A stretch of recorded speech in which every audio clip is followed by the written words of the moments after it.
The Dodgers are winning postseason games with small ball. Is this the worst possible timeline for Arizona Diamondbacks fans?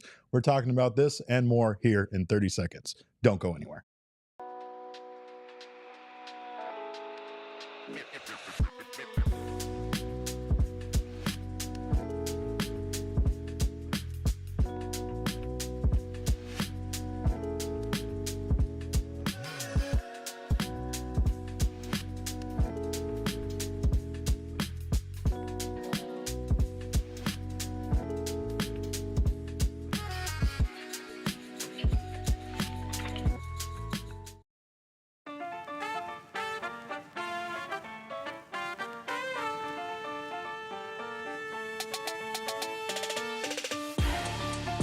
And welcome into another edition of the PHNX D-Bag Show right here on PHNX. My name is Derek Montilla, occasionally known as your mayor of PHNX. This man next to me is occasionally known as your Thunderstick, Jesse Friedman, and our show is brought to you by our friends at Bet365. Go download the Bet365 app now. Use that code of PHNX365 when you sign up. Choose your offer and find out why it is never ordinary at Bet365. And of course, it's once again another extraordinary postseason. I guess it's a little bit more normal than we expected because it would feel like the bye is no longer, Jesse, a detriment to teams. 3 out of the 4 teams that received the first round bye due to being the higher seeds in the postseason have now advanced, with the Phillies being the only team left out. Don't hate that too much. But again, once again, it kind of shows that the rest isn't as bad as we once thought it was. And this Dodgers team looks very, very strong as they smoke the Mets in game 1 of the NLCS, beating the Mets by a score of 9-0 and doing it, Jesse, with just one extra base hit, one double by Mookie Betts. That's it. That's an impressive outing, and their pitching has been incredible. I mean, that's the way the Dodgers have been winning games all year, Derek. You know, it's get a guy it's to their first, DNA, right? bunt him over to second. That's right. You know, It was a weird game. It was not, I think there was a lot of excitement for Dodgers Mets, and rightfully so. I mean, the Dodgers are obviously a juggernaut, and the Mets have just gone on an absolutely insane run here over these last couple of months. But yeah, it was not the excitement level during the game is not exactly there. It was just a blowout pretty much from the beginning. Obviously, the Mets never managed to score a run, which apparently scoring runs against the Dodgers is just like impossible. Not a thing that teams do anymore.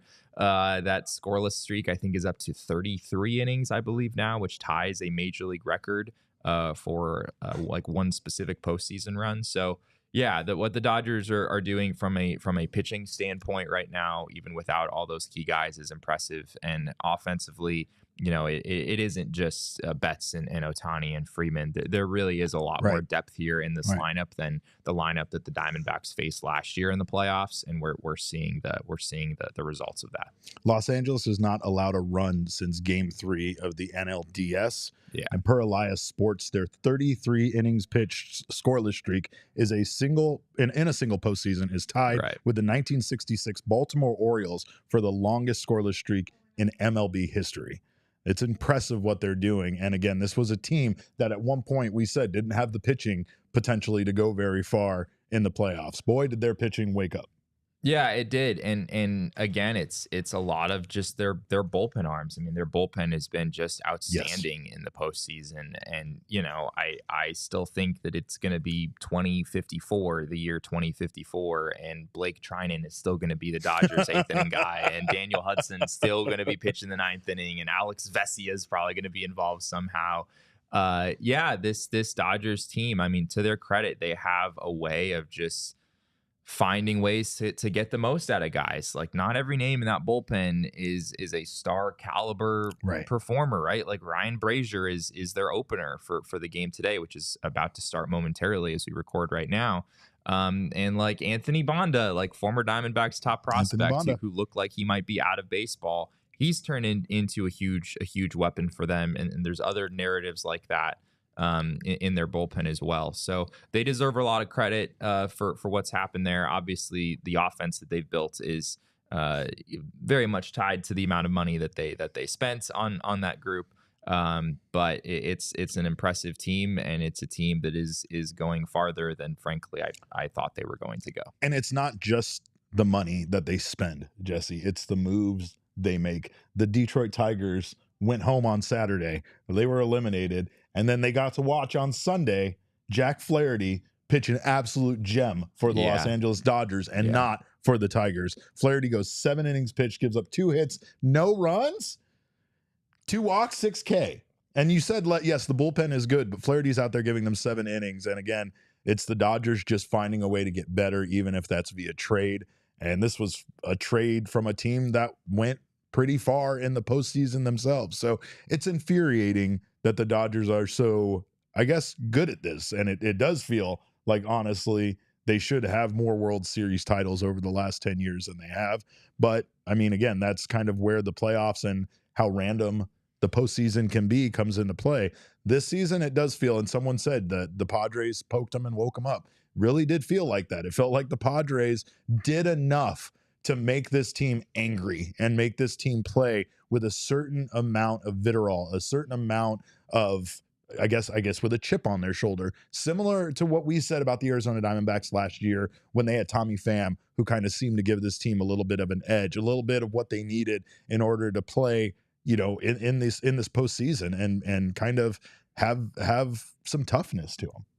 Yeah, Jack Flaherty had never pitched, or had pitched 7 innings once all regular season. So for him to deliver in that way in Game 1 was obviously huge for the Dodgers. And yeah, to your point, maybe there is something to that. Maybe there is something to all of the fireworks from Game 2 of that series that kind of helped the Dodgers the rest of the way. Dave Roberts went on the record saying that his comments about Manny Machado and that throw that Manny made into the dugout, I'm paraphrasing, but Dave essentially admitted that like he was trying to get his guys going a little bit with the way that he responded to that incident. Maybe he didn't think it was quite as big of a deal as he made it out to be when he was discussing with the media. But whatever he did, whatever the Dodgers did, it worked. It's a good managerial tactic, right? I mean, like if you're gonna make a mistake like that, and you're gonna give me some sort of ammunition for me to fire up the boys, then a good manager should use that as a way to motivate his team and to get the best out of them. And they did that. Now they're on a roll. And this is a team that has somehow caught the fire that we saw the Mets, catch and kind of have not only through the end of the season, but so far during this postseason. But I mean, you also have the Guardians advancing. Like I said, the Tigers did get to watch Jack Flaherty pitch that gem. And here is where we stand with the final 4 teams in baseball. You have the Guardians, the Yankees, the Mets, and the Dodgers here in the final 4. Just small market teams, Jesse. Just some real small market, just humble blue collar teams. But I mean, I will say this about this once again. I mean, the narrative of the layoff being bad is dead, right? I mean, at least it just not being a never alive in my mind, Derek. I never bought in. And it was never a big enough sample size really to buy into it, right? But again, it's like this is going to happen. We might have a season next year where none of these teams make it in. We might have next year where all 4 advance to the CS round, right? It's just, I guess it's a good thing, right? It's a good thing that we can put that narrative to bed because, again, for all intents and purposes, the idea of having a little bit of time off after playing a 162-game season and getting a first-round bye before having to play baseball again seems like it's a good thing, and there's nothing negative about that. And the only negative is that baseball is weird, and sometimes when you do take a break, you kind of fall out of the rhythm that you were in.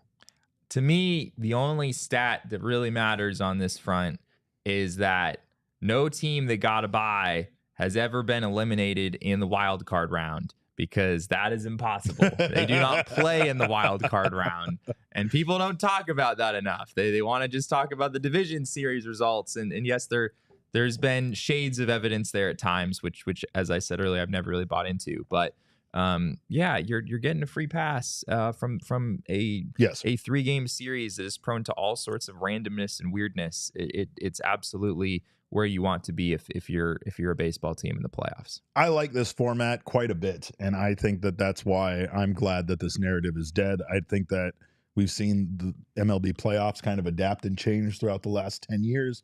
And in my opinion, this is the best version of it. So yeah, I think that's the benefit of this narrative being dead, is that we don't have to see baseball.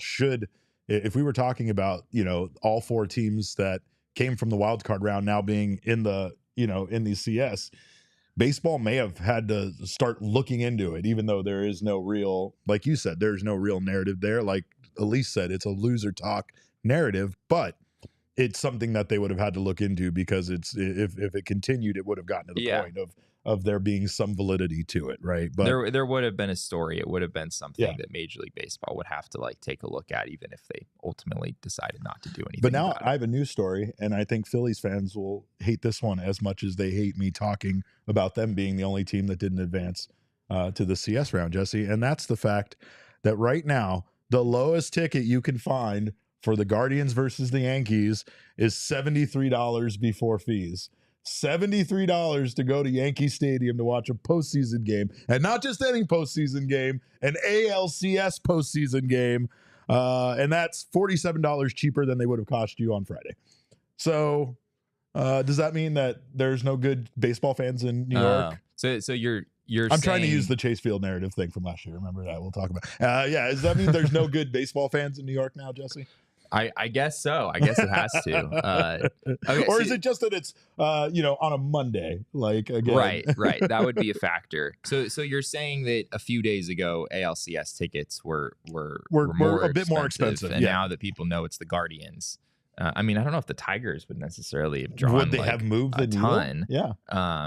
Yeah. I mean, it's a really interesting ALCS this year. I mean, it has some David and Goliath vibes in terms of the payroll for each of these teams. I tweeted it out the other day.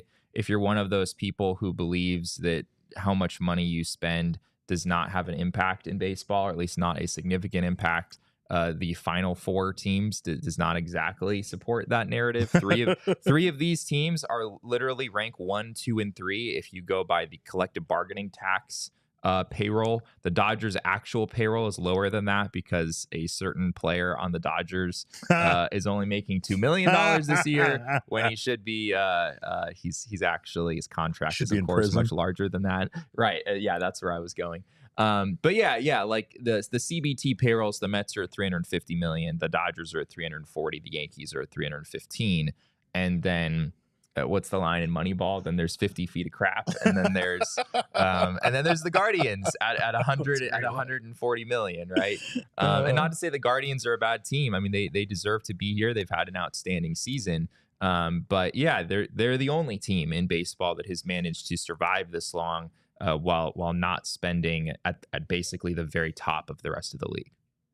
Well, we already have a Lindor home run, a leadoff dinger. We are up against it, considering we're a baseball podcast going at the same time as one of these postseason games. So that game started about 7 minutes ago, and I'm sure the Mets are going to do everything they can to make our headline for this episode as irrelevant as possible. But regardless, right now, it does kind of suck to be a Diamondback fan and watch especially these two teams go up against each other, because I don't know about you guys. I mean, I'm sure there's a lot of fans rooting for the Mets because of the underdog nature. I'm still a little bad at them for, what they did in game 2 of that doubleheader, but that's just a personal grievance. And then there's the Dodgers, and you know how we all feel about the Dodgers.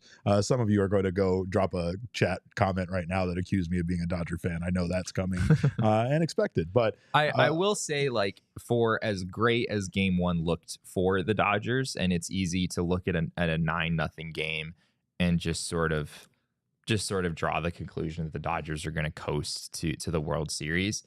The Dodgers are still up against it a little bit from a pitching standpoint, at least on paper. Sure. Like, you would rather have Sean Manaea and Luis Severino and the depth of options that the Mets have than the Dodgers just going out there with Jack Flaherty and a Yoshinobu Yamamoto, who is not all that far removed from an arm injury. And then these bullpen games, like what they're doing right now, right? If the Mets find a way to win this game, the narrative shifts from, like, the Dodgers are coasting to the World Series all the way to, like, wow, the Mets are actually in pretty good position to win this thing. So we're still a long, long way from really knowing where this NLCS is headed, even though obviously game 1 was very one-sided. I just told people that the game was on, Jesse, and 8 people stopped watching our show. And that was a big it was mistake. probably a big mistake on my part. But of course, just put it on in the background. Yeah. Mute it. Yeah. And then hang out with us. And Elise is right. They do also have Bueller. That's also a thing. They do, but there's a reason I didn't even really mention him, right? like Walker Bueller is not exactly a source of stability in that rotation. I know he was able to give some length in his last start, but he was not particularly effective. And really hasn't been all season for them. So the Mets have the better options there. And even though you'd certainly take the Dodgers lineup over the Mets any day of the week, I still think there could be a universe where the Mets pitching wins out in the end, or at least extends this series to 6-7 games and makes this a very, very interesting and entertaining NLCS. We're not going to have the small market debate about Phoenix again. I'm not doing that.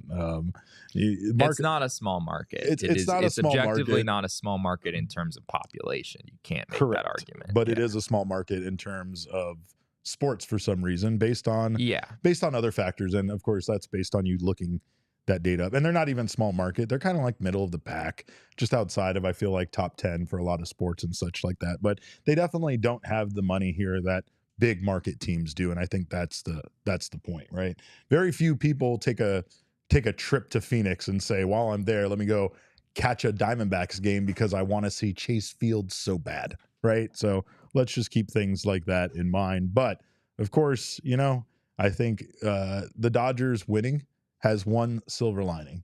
If the Dodgers should complete the task here and make our nightmares come true, Jesse. And that is there's a silver lining. There is a silver lining, believe it or not. I thought of one. I came up with one, and that is maybe they won't try so hard next year. Maybe, just maybe, like a certain fantasy football champion, maybe they'll have a terrible year next year. I'm just saying, I've only won one game, and things don't look good for game 2, is what I'm saying. But yeah, you played Saul this everybody would have lost to Saul this past week, so I'm not mad about it. I'm just mad about my team in general existing. I've never wanted to not play fantasy football more. But I get up every Sunday and I still put in the work. I just want to say, for the record, Derek also lost to my fantasy football team as well. I mean, you didn't need to. It wasn't necessary. That was input that wasn't. It didn't highlight anything going on here. I already said I lost all of my games except one, Kevin. The only person I beat was Totri again, because that's what I do. I beat Totri. I guess whether it's a championship game by less than a point or whether it was last week where I had the biggest blowout of the week. But I don't talk about my championship on this program because I am a humble champion, and you guys brought that out in me, and I had to talk about it now. But well, much like the Texas Rangers, who obviously won the thing last year, not so great this year. Right.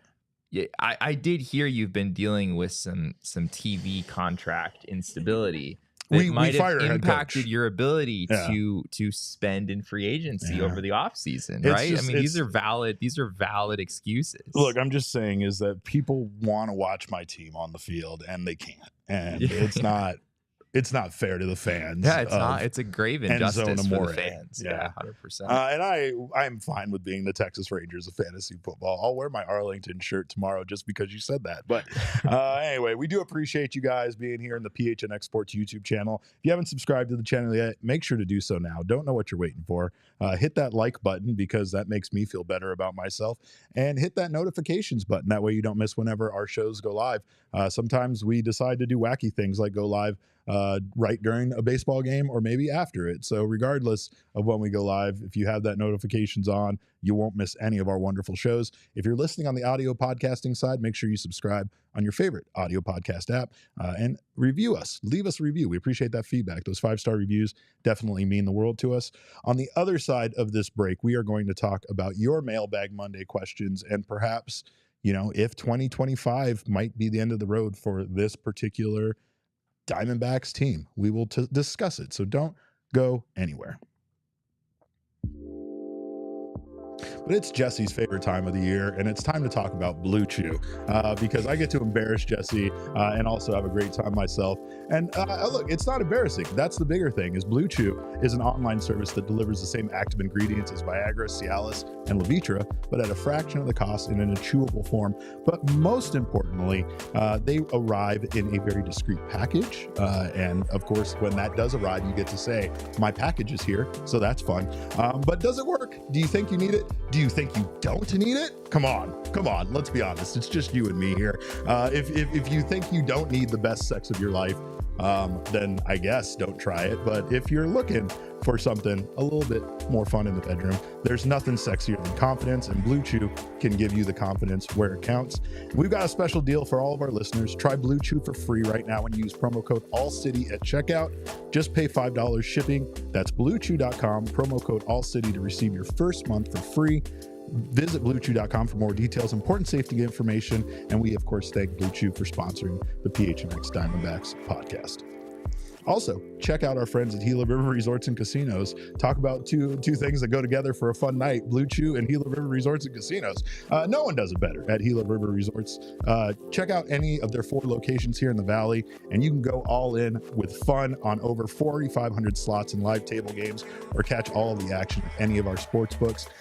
They have it's an absolute blast. It's a great time. We had our Cardinals watch party out there, and even though the game wasn't the desired result, we still had a blast. And we will be hosting events out there all year for our Cardinals and Suns watch parties and more. So stay tuned for info on how to come hang out with us. And of course, check out the unprecedented level of entertainment and excitement you won't find anywhere else in the desert other than Gila River Resorts and Casinos. You do you at Gila River Resorts and Casinos. Visit playatgila.com for more details. And of course, we're taking that boys trip. Damon isn't here right now. So Kevin, just to let you know, we go on a boys trip, and we don't exclude Derek on said boys trip to Gila River Resorts and Casinos. I'm in. I'm always down See for how a boys easy trip. that was, Damon? It's super meanwhile, easy. You hear boys trip, you just say yes. See? That's what we thought, at least for Jesse's birthday. But that's not the case with David. Whatever happened with that? I don't know. But speaking of which, big happy birthday to our guy, Jesse Friedman. Turned 21 years old, finally. Oh, so my proud of gosh. you. No, he's a little bit older than that, but not much older than that. What did you do for your birthday? Did you do anything exciting? Yeah, just hung out with a few friends, hung out with the family. It's pretty chill. Excellent. Watch some baseball, of course. Of course. What would a birthday without baseball be? Being a huge baseball person and having a birthday in October it's pretty electric. It's a winning combination for sure. It's the reason this man matches my freak, of course. But speaking of matching my freak, you know what day it is. You know what time it is. And you know that every year on this podcast is our year, except when we don't make the playoffs. Every month on this podcast is Hispanic Heritage Month.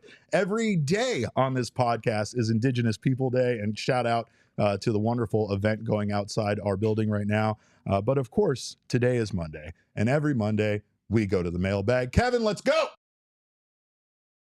Always something interesting in my mailbox. I try to get to everything in my mailbox. And then once in a while, there's a letter that makes me go, wow, my mailbox. Always something. All right. First question. What do we got in the mailbag today, Kevin?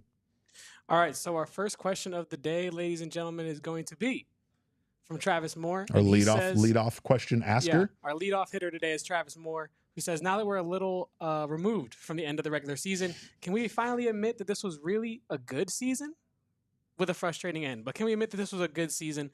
He goes on to say, yes, especially with that 8-run lead that we blew in Milwaukee as context. But this team won 89 games. That was last season's best wild card team. Yeah. And he went on to explain more of his thoughts on there were more tweets than that. Well, we've told you, Travis, we're not reading all that. But no, I'm just joking. I do appreciate that. But to get down to your question, I do think it's a fair point. It's something that we've tried to highlight a little bit, but it is a little hard considering that it's heartbreaking for the Diamondbacks to have had the season they had, win 89 games, and still not make the playoffs. But I think he's right. I think that it does get lost overall that they didn't, that this was a bad season just because they didn't make that end goal of making the playoffs. And I mean, that sometimes is what sports is about, right? Making the postseason, giving yourself a chance at a championship.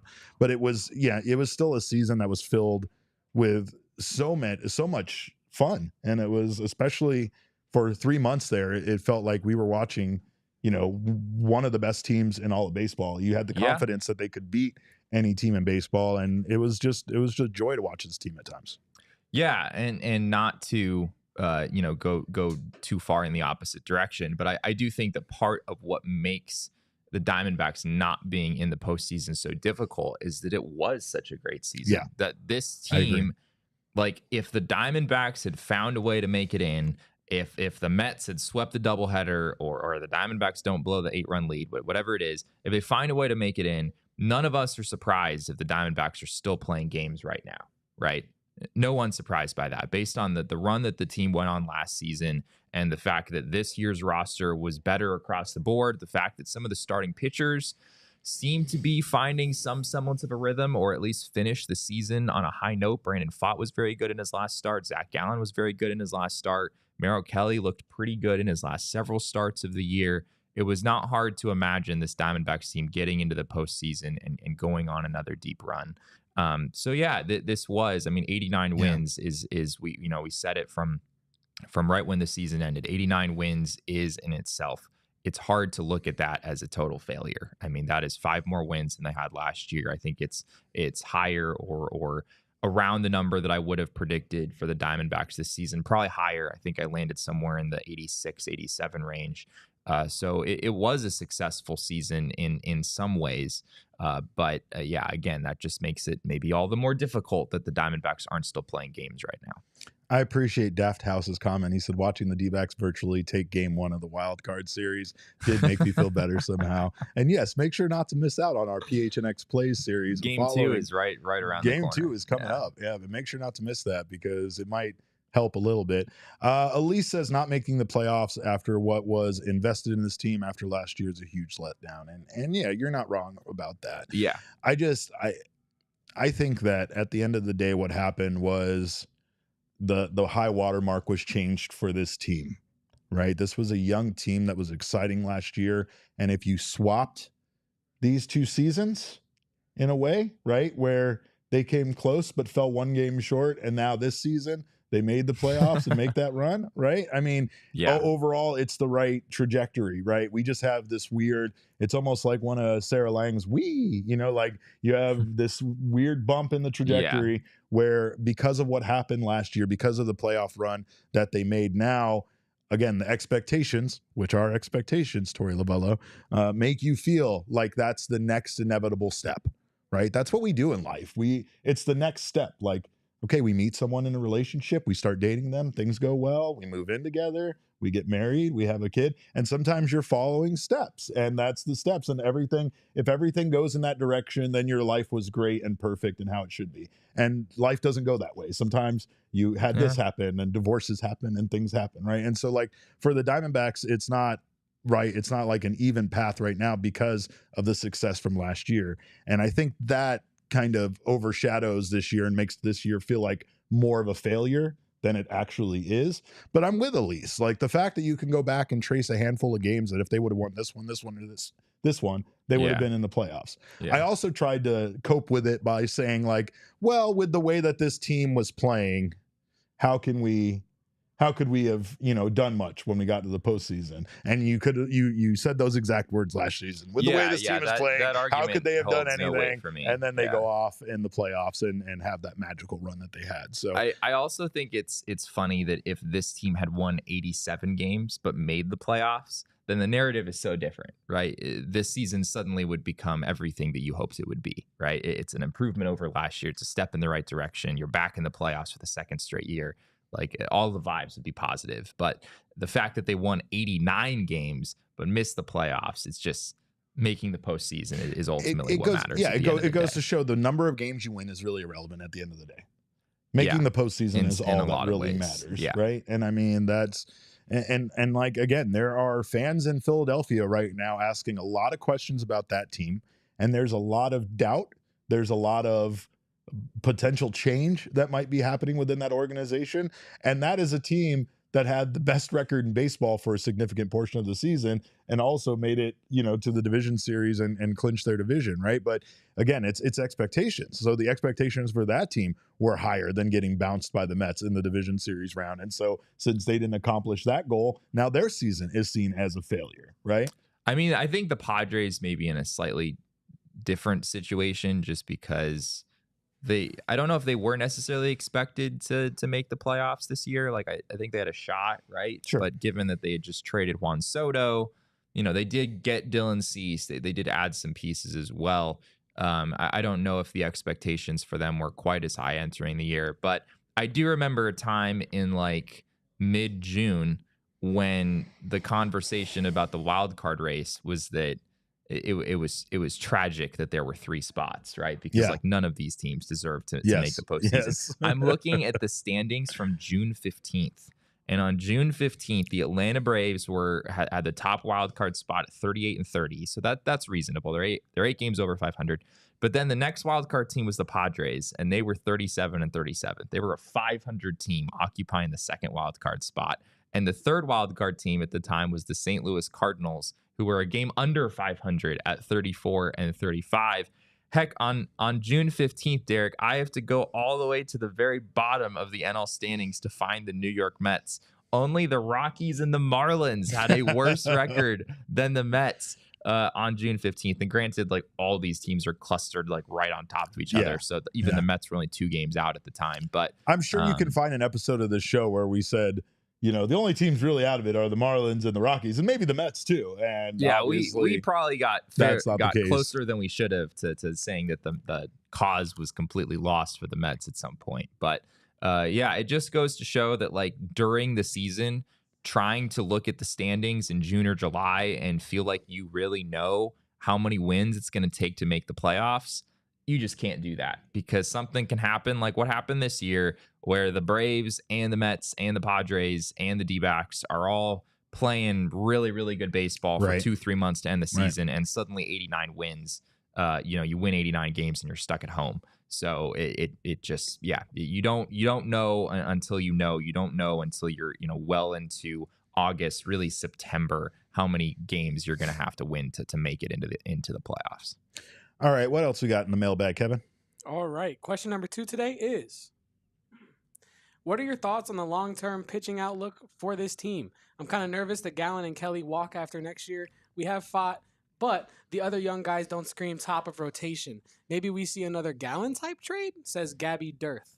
Yeah, that's a good point. I mean, it is something that the window for this team is closing soon, right? We already know that the next year's team is going to most likely look much different and going to be without a lot of the power that they had this season. And it could be, more than we're even expecting if they don't bring back Christian Walker. Jock Peterson and Randall Grichuk most likely will sign elsewhere. Hoping none of these aren't things we're trying to speak into reality. It's just things that make logical sense. But remember, last offseason, Lourdes signing somewhere else made logical sense as well, and he came back to this team. So I think, though, when it comes to the pitching, there's a real concern there that the Diamondbacks had 2 of the best pitchers in franchise history, and both of those guys might walk at the end of the next season, and that's not great. I mean, I will say this. We've seen so far, that the Diamondbacks can find additional talent. And when you look at guys like Drey Jameson and Ryan Nelson and other guys that they've developed internally that have become really good pitchers for this team, despite Drey's injury. There's hope that they can continue to develop guys. Brandon Pfaadt has really become at times one of the Diamondbacks' best pitchers, and he was one of the most consistent this season. So I don't love the idea of a post-Gallen, post-Merrill Kelly future. I think, though, that this team is going to have to continue to adapt and find pitchers that they develop within their organization. Gilbert Diaz is a great example of that. And I think that they have a couple of other guys that could be the future of this team. We're going to be following around Yumin Lin around Arizona Fall League as much as possible because we think that guy could have a huge impact on the future of this franchise as well. So, I mean, it's not great thinking about Gallen and Kelly not being on this team anymore, but these were also guys that at one time weren't what they are now. I mean, there was a point where we got Gallen and a lot of people were sad we traded Jazz Chisholm away. And obviously Merrill Kelly was a risk coming over from Korea, being the age he was and wondering if he was going to be able to pitch in Major League. And obviously he could. So, I mean, I think the Diamondbacks are going to continue to have to be creative. They're never going to go out there and pick up like the best starting pitcher on the market. And if they do, that guy is not going to be good for this team, period, because that's not how things work out for this franchise. He's just going to be absolutely crap, and he's going to have the worst season of his career. If the Diamondbacks sign Corbin Burns, right? Yeah. Like it feels like he'd have a 6 ERA next year, right? He'd buy a ranch in North Scottsdale and spend all of his time there. Yeah, I think this is a really valid concern and a good question to consider, because this Diamondbacks team, these last couple of years, the success that they've had, a lot of it was built on the backs of a few key moves that they made, right? One of them being the Ketel Marte trade, huge reason for this team's success. The fact that they have a star level player at second base. And a couple of those other moves are the Zach Gallen trade, the Jazz Chisholm trade that you mentioned, and assigning Merrill Kelly for, pennies on the dollar out of Korea and having him blossom into one of the best starters in the league. And yeah, you can build on moves like that for a certain number of years, but eventually those guys are either going to age to the point where they're not effective anymore, or in this case, potentially walk as free agents, and you have to come up with something else. You have to have other guys who are waiting in the wings to take those spots. And I think realistically, looking at the farm system that the Diamondbacks have right now, I'm not sure, as much as I think some of these guys could have bright futures, I'm not sure that I see a Gilbert Diaz or a Yumin Lin or, a Dylan Ray, some of these pitching prospects. It is hard to look at any of those guys and see a path to an ace caliber pitcher. And to your point, like, we didn't necessarily see that with Zach Gallen back in the day either. Right. So these things do change, but it's a totally valid concern. Like, Brandon Pfaadt has some potential. Is he going to be a Zach Gallen, like, ace caliber starter someday? That's a little hard to say. I think you have to kind of look at this with rose-colored glasses if you're going to, look at any of the Diamondbacks' young pitchers and feel like they have a real, a good chance to be a Zach Gallen caliber starter someday. Those guys are really, really hard to find. Yeah. And there's a reason that the D-backs have had the success that they have with Zach Gallen at the helm of this rotation. Well, and Zach Gallen in relative terms is still a young pitcher himself. So it's not like, it's not like Zach Gallen's story is told where you're looking at his career at this point being like, that dude's an ace, right? He had an amazing start to his career. He set an MLB record for the longest stretch of starts with allowing 3 earned runs or less. And that showed his consistency. And I think that is what Zach Gallen is, a consistent pitcher that's going to go out there. He's going to give up 3 runs or less, and he's going to give you an opportunity to win, right? But I think that narrative kind of transformed into Zach Gallen being like this incredible pitcher that's going to go out there and overpower the opposition. And it's not to say he didn't have a few of those starts, but more he did throw 98 inexplicably a few times this year. Right. But I'm saying, my point being is that Gallen has just been more about being effective. And again, it's like there is something to be said about, that it took a while for people to warm up to him, but once we did, and once we found out he had that Milkman nickname, we were all on board with Zach Gallen, and he immediately kind of became a star. I think it took for a little bit the rest of that season, but the following season, Zach was, solid. But I think at this point,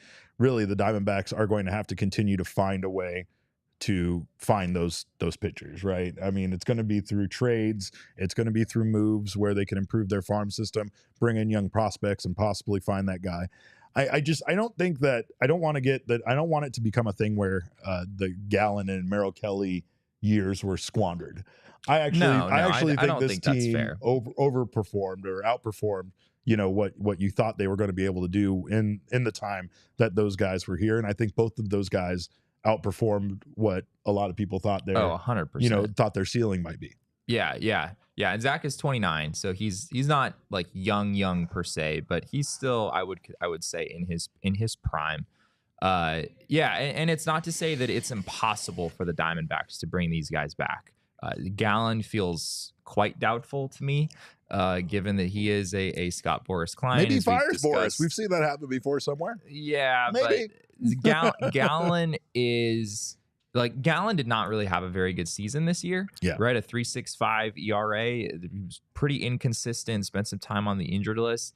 Even if he had a season like this next year, he'd still be very highly sought after on the open market because He is the kind of guy that you can talk yourself into aging well, because he does have, those spurts of velo, like you mentioned. He averaged like 94 on his fastball this year. But is Zach Gallen averaging 92 miles an hour like a lost cause? I don't think so, because he's got a crazy curveball. He's got a really good changeup. He knows how to use his pitches well. He's the kind of guy that teams are going to be willing to give that long-term commitment to, when maybe a Jordan Montgomery or even a Blake Snell had some issues getting that long-term commitment. So it's hard for me to see it with Gallen. Merrill Kelly, I think, more realistic. The D-backs are very likely going to just pick up that club option for $7 million next year.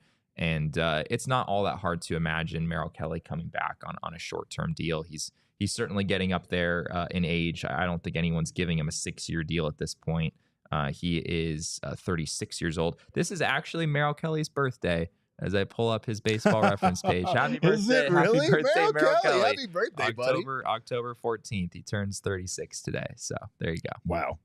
Well, we have an update on the Mets game. Apparently. The Mets are up 6-0, making they just, it's like our headline just keeps eroding as time goes on while this game is happening. I mean, but that's not like if you're a D-backs fan, you're probably not too disappointed about that, right? No, it's a good thing. We pulled a little reverse jinx in order to help the Mets out today. So. Well, I mean, they got waxed yesterday 9-0, so they are coming out today. They are up 6-0 right now on the Dodgers, and I mean, maybe a bullpen start in a baseball game isn't the best idea, Jesse. I think I've seen that idea go wrong for us at one point. Yeah, but it worked for the Dodgers in the Padres series, but it's hard to win like all your bullpen games. Yeah. The D-backs did win one, right? They won Game 4 against the Phillies, and then they lost Game 4 in the World Series. It's never going to be ideal to be reliant on bullpen games in a postseason. Piece of Yoshi just wants us here the whole time doing the game or doing the show until the game. The ends. moment we come off air, Derek. Yeah, the Dodgers are going to come. Things are going to fall apart back for the Mets. Oh, for sure. We're not going to hear the end of it. For sure, we're going to do. Well, let's end it now. Let's just wrap it up. We got one more question from the mailbag, then we got to do some more partnership work. But what do we got? Question number 3 is from the basketball and football guy. They ask, is there any chance we could make a big splash in free agency, like a Blake Snell or someone who could cost about that same amount of money? I doubt it. I'm not. My chances aren't very good for that, because I feel like if the Diamondbacks were going to make that splash in free agency, their focus would be on bringing guys back that had a great season for this team. And I don't think they're going to have the money for that. I don't think they're going to have the money for Christian Walker. I don't think they're going to have the money for a lot of things. I am actually very, very, very doubtful that the Diamondbacks are going to make any kind of big splash in free agency. And I'm scared out of my mind. Jesse? Yeah, I Juan Soto to the D-backs, as much as we would love to do a full podcast about how realistic that is. I was thinking either Soto, or maybe you split up the resources and go both Corbin Burns and Max Fried. Like a lot of people have talked about that with the D-backs. You don't want to put all your eggs in one basket, right? You want to spread the money around a little bit. Is this where people are going to start asking him if he's on OGs? Because I get that treatment myself all the time. Just saying. Yeah, it's really hard for me to imagine the Diamondbacks being serious contenders for. I mean, there are some big name free agents, right? Soto, Burns, Alex Bregman, Max Fried, Blake Snell. RA wants Tony Taters. Matt Chapman signed the extension with the Giants. So he's off the market. So yeah, Willie Adames, Ha-Sung Kim, I don't really see a roster fit there for the D-backs. I don't think they're going to sign Pete Alonso. If they're spending on a first baseman, it's to bring back Christian Walker. So to me, it feels like the ceiling for free agency is bringing Christian Walker back, at least in terms of what you would spend on one individual player. I have a hard time seeing the Diamondbacks spend any more than what it would take to re-sign Christian Walker. I agree with that 100%, 100%. And we will have a few more questions here from our mailbag on the other side of our break, so don't you go anywhere. We got to give a shout out to Branded Bills. Of course, they are a local company from right here in Mesa, Arizona. They make some amazing hats. They make hats for ASU and U of A. It's part of their college or campus collection. They also have some amazing Arizona hats that you can get. My favorite hat right now is a Branded Bills teal blue Arizona outline.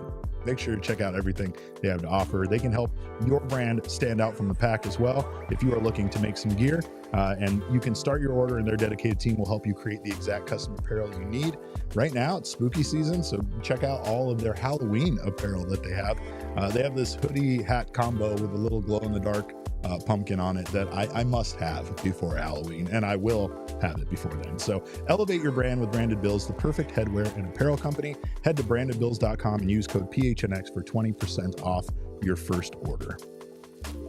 Also, speaking of all of these wonderful AL and NLCS games, make sure to not miss out. Again, we talked earlier about how cheap it would be to go see the Guardians take on the New York Yankees at Yankee Stadium, and you can do so with Game Time. Save up to 60% off by buying tickets last minute for baseball games and other sports, concerts, or anything else that you want to go to. And Game Time has that new feature we've been talking about so much called Game Time Picks that makes getting your tickets for your favorite event even easier and even cheaper. Right now, you can filter out the fluff with Game Time Picks to show you only incredible deals on great seats, so you don't have to waste your time searching through thousands of tickets. So make sure to check out all of the wonderful deals that Game Time has to offer.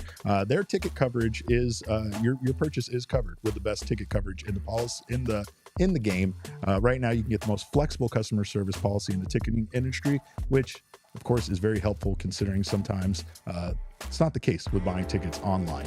Take the guesswork out of buying tickets with Game Time. Download the Game Time app, create an account, and use code PHNX for $20 off your first purchase.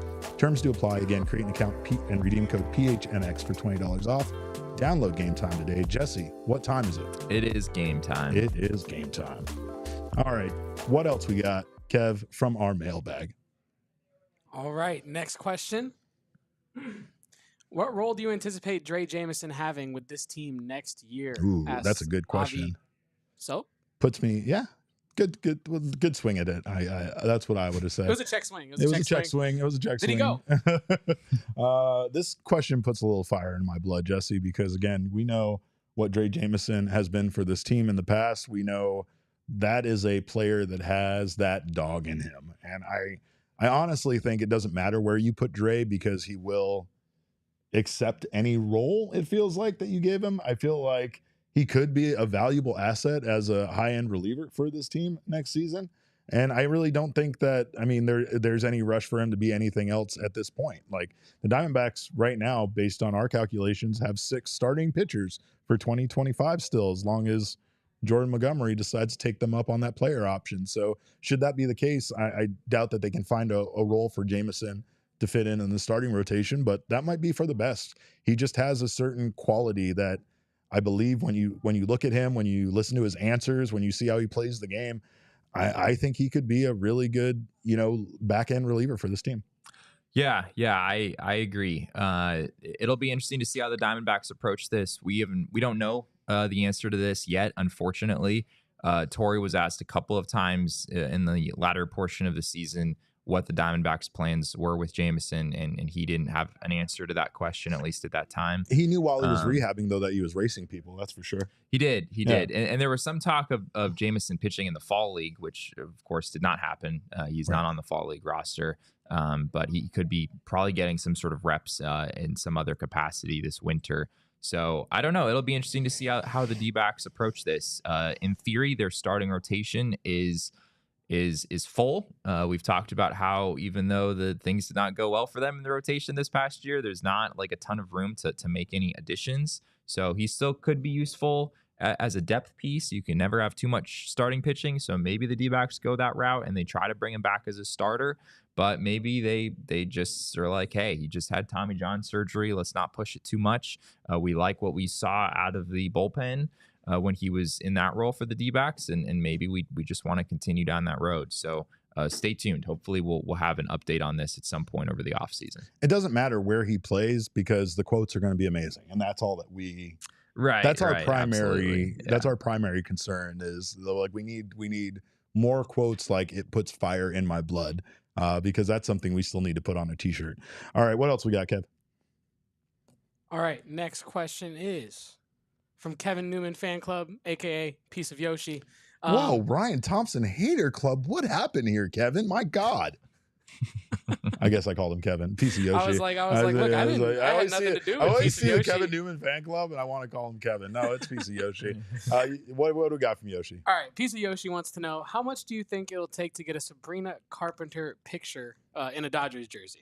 Okay, so Jesse, you might not understand this, but Sabrina Carpenter is the Drake of sports, basically, as far as a woman is concerned. Okay. If she roots for your sports team, they're doomed. Kevin, I think we have some proof of this. Prior to this one, there's her in a Phillies jersey. We know what happened. Obviously, the Phillies shortly after she wore this. What else we got? There's her showing up in New York in a Cowboys sweater. Cowboys got pummeled by the Lions on Sunday. Not just pummeled. She wore this, and then the Cowboys, who have a long history of football games, right? A lot of football games in Cowboy Stadium. That was their worst home loss, I think, since Jerry Jones took over. Right. Which is unbelievable. Unbelievable. Wow. Then we also have her here in a Toronto Maple Leafs jersey, and that did not go well for the Maple Leafs after she performed in this jersey. Does she have no loyalty? Like Drake, does she just cheer for different? That's her with an England soccer kit on, and England's never going to win. They call this in me and Derek's beloved pro wrestling, Jesse. They call this a cheap pop. Yeah, you know, you go to a place, you wear their, do as the Romans do when in Rome. You know, you come out and you say, it's a great night to be right here in Phoenix, Arizona, and then the crowd loses their mind, and that's basically what she's doing. Well, we did some history, and we found many years ago Sabrina Carpenter did in fact take a picture in a Los Angeles Dodgers uniform. So there you go. That's for you, Yoshi. That explains why they're currently losing 6-0. Exactly. Well, it's basically we unearthed that picture, and there we go. We got that. And Sabrina Carpenter, you keep yourself away from our Phoenix Suns. I'm going to tell you that right now. Andrew Dang, welcome back. We've missed you. We haven't seen you in a while. I think Andrew sent a super chat. Kevin, I wanted to address that. He said, "Dang, Dodgers are a tough out rooting for the Mets. Hoping it'll be a Subway Series. As a Yanks fan, any pitchers from minors D-backs should bring up." And yeah, I think we talked a little bit about that. Sorry for not addressing your question a little bit earlier, but yeah, I mean, it's going to be interesting to see what happens next year. I think some guys might make their debut, but for the most part, I feel like the Diamondbacks right now are like, even though things didn't go well pitching wise this year, I'm very interested to see what happens next year with essentially a very similar pitching staff all the way around. I can't imagine there's going to be many changes. Yeah, in terms of pitchers who could be called up, we talked about Yu-Min Lin earlier. He made his AAA debut toward the end of the regular season. So once a guy gets to AAA, you at least some semblance of a candidate to be like a depth starter for you at some point. Just keep your ERA under 7. Yeah, as long as the ERA, as long as it starts with something. I don't know what's the reasonable threshold. You're setting it at 7. I'm setting as long as it it's at 7. below 7. I mean, 5.33 is average. I feel like 5.33 that would be pretty good. So I think he definitely has a shot to contribute. Obviously, Gilbert Diaz, we saw him in stretches. Wouldn't be surprised to see him back in the big leagues contributing as a starter. Christian Mena, similar category there, made just the one start at the big league level for the Diamondbacks. Got hurt toward the end of the season. He could factor in on some level next season. Those are probably the main guys. I guess relievers. Kyle Ament is someone here in the fall league that we've talked about a little bit. Has a chance to maybe contribute out of the bullpen at some point in 2025. So yeah, those are the main names that come to mind for me. All right, what else we got? We got one more, Kev. Last but not least, we have Corb Carroll. Obviously, the real Corbin Carroll. Obviously. Corbin wants to know, you have to become the physical representation of an MLB team. Which team are you choosing? I.e., if you chose the Diamondbacks, you'd have to be a snake for the rest of your life. For the rest of my life? Yeah. I just want to start this one off. We were kind of kicking this around in the production meeting earlier. The obvious answer is Royal. Kansas City Royals. You just become rich. You're just a rich Royal. prince overnight. That's a good one. Well, no, I was going to go with Pirate. That was mine. Was it that Pirate? Was mine. Yeah, 100%, No way. 100%. We've been doing this show together way too long. Of course, you want to be a pirate.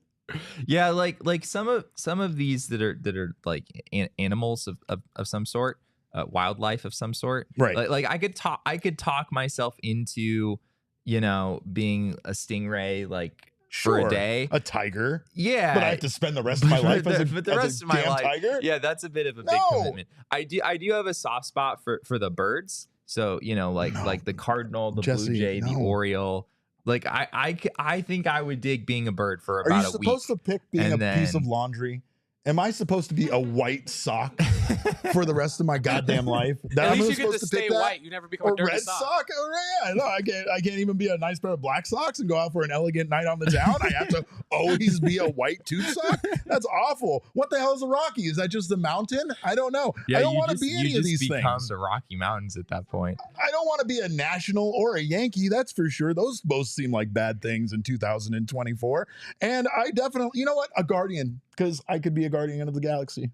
And that's my sole reason. I guess that works. No, because see, a guardian in this case is just a big statue on a bridge. And that doesn't seem like a good life either. I mean, you're already a dad. So Padres is a little bit. I am already the embodiment of the dad, right? I had to take off my cargo shorts. If you just want to like keep it as it is, then I guess you'd just say Padres. I feel like giant is the right call. Like I'm just a giant, right? I'll squish everybody else. Like that seems, I don't know. I'm still going with pirate. I want to be a pirate. Yeah, that's basically, I think pirate be a Texas Ranger. Well. That's a terrible job. Yeah. What would a Met be? Tanner asked a good question. Would that just be like a New Yorker? Like would you? Just because the original name was Metropolitan, right? Yeah, which means you're just a fancy man about town, right? Yeah. Going to haberdasheries and whatnot, right? Hey, I got a new suit here. Yeah, I got a new suit. You think? Yeah.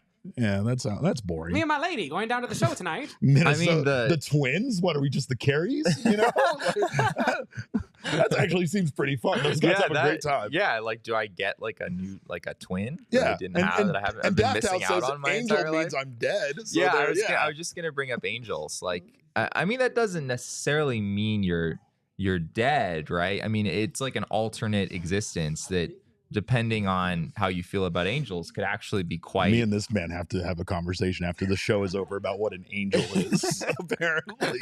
I thought we could all agree on that. I didn't think that was a controversial topic, but anyway, yeah, definitely. I'm still leaning mariner or pirate. That's a boat job seems like a fun job. That's where I'm going, but... Is reds like... You're just the color red. You're just the color red. You're just a cran. That's what you are. Just sitting in with 63 of your other friends in a box all the time, you know? Anyway, well, we thank you guys for the wonderful questions. We appreciate you stopping by. Of course, make sure to follow us all on Twitter. And of course, before we get out of here, did need to let you know about some of our wonderful sponsors, of course. So we will do that as well before we get out of here. Of course, make sure to check out Desert Financial Credit Union. I am in my home thanks to Desert Financial Credit Union. And for more than 84 years, Desert Financial has been Arizona's largest, most trusted local credit union, dedicated to creating exceptional experiences by giving back to the community and providing financial solutions that help make your life better. You can look to Desert Financial for checking and savings accounts, mortgages, loans, credit cards, investment options, and so much more. Join a credit union right now that is committed to giving back to the community and sharing success with its members. When you open a free checking account online, you can get $200 in bonuses. Get started by visiting desertfinancial.com/200. And if you are a baseball team celebrating, you need to check out Z-Biotics because, of course, those celebrations can come out of nowhere. And all you got to do is make sure that your first drink of the night is Z-Biotic pre-alcohol. And if you do, you'll wake up feeling ready for Game 3 or Game 4 or the World Series the next day. It doesn't matter what. You'll bounce right back. And all you have to do is check out Z-Biotics pre-alcohol. It's the world's first genetically engineered probiotic, and it was invented by PhD scientists to tackle a rough morning after drinking. When you drink, alcohol gets converted into a toxic byproduct in the gut, and it's that byproduct that causes that terrible day the next day, not the dehydration. Pre-alcohol produces an enzyme that breaks down that byproduct. All you have to remember is to take Z-Biotics as your first drink of the night, drink responsibly, and you'll feel your best the next day. There's so much going on during this time of the year. Get the most out of your holidays by stocking up on pre-alcohol now. Go to zbiotics.com/PHNXBacks to get 15% off your order when you use PHNXBacks at checkout. Pre-alcohol is backed with 100% money back guarantee, so if you're unsatisfied for any reason, they'll refund your money, no questions asked. Just remember to head to zbiotics.com/PHNXBacks and use that code of PHNXBacks at checkout for 15% off. And live your best life. Trust me, I don't wake up after nights of drinking like I used to either, and you can probably admit you don't as well. So check out Z-Biotics. Well, we thank you guys so much, of course, for being here today. We have a baseball game we want to go finish watching. Luna Forte says that they want to be the Rocky Mountains. Sean says brewer would be cool, going back to our jobs here. I don't know. Sean, you can be a brewer. There's no one stopping you from that. Like, no one's going to make you a Blue Jay or a Tiger, but you, my friend, can go out and probably be a brewer by tomorrow. Chase your dreams. Chase your dreams Yeah. Right Live now. your best life. But brew some beer. Yeah, Do right. it. They got home kits for that. But the anyway. mountain is maybe more enticing, like the Rocky Mountains. That's a little more enticing than maybe I originally realized. Although I do get cold pretty easily, and at elevation, it like at the bottom of the mountain. But you love the outdoors. You would just be outdoors all the time. The problem is the Rocky Mountains. I mean, there's a lot of 14ers in the Rocky Mountains. Like, I think around the foothills, we'd be good. But my head at 14,000 feet, my face would just be completely frozen off at that point. Yeah. So, yeah. So you're not a Rocky. You're not a Rocky guy. No, I'm still on you pirate. convinced yourself. Yeah, I'm still. Yeah. All right, still pirate for me.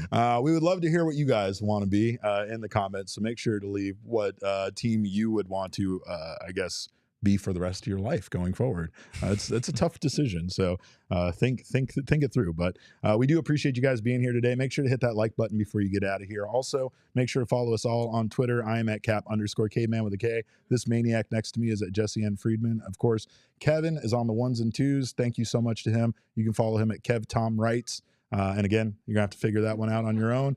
Our show is at PHNX_DBacks, but all roads do lead to at PHNX_sports on Twitter, Instagram, and Facebook. We thank you guys so much for your questions today. We thank you so much for stopping by and appreciate you guys for all of your comments. You're always hilarious. So we'll see you tomorrow.